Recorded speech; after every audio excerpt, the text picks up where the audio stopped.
think it's going to come down to the quarterbacks, and I'm going to lean on the youngster to make a big play when it matters. Not that Joe Flacco won't. I think that CJ Stroud's going to make a couple of plays that Joe Flacco just can't make because of his age. So Yeah. I'm going with Houston. I'm going Close with Houston game. too. I actually liken this to, I compare this scenario with Stroud and the Texans a lot to Joe Burrow's first full healthy season Yeah. as a QB in Cincinnati and what he did that season. They went to the championship game, right? It was the Super Bowl. In his they lost to the Chiefs. Or No, not the no, Chiefs. they beat the Chiefs. They beat the Chiefs to get They to the lost Super to- Bowl. They lost to Rams, I think, didn't they? Whoever they lost to. They did lose. Oh yeah, they got smacked. But nonetheless, like this is what I liken it to. But I think overall, and I love Joe Burrow. Everyone who's ever like spoke to me about football knows I love Joe Burrow. Smoking Joe. But you know what? I like CJ Stroud more.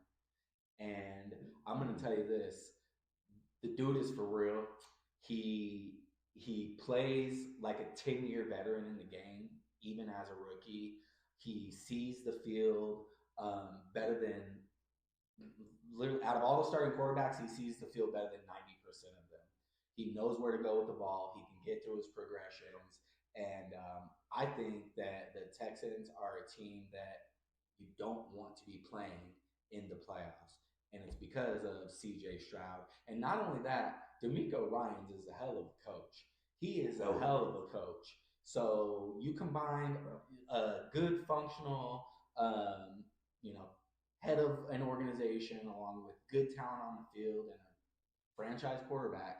You that equals that's a formula for success, and But we're seeing it. Yeah, we're seeing it. Yeah, so I don't think they're sneaking up on anyone anymore. I will say that they've made the playoffs. You know, they've already shown that the league that they're capable. But I'm going with Houston in this one, and I think Houston could make a deep run because the other teams in the AFC, like no one's really scary right now, in my opinion.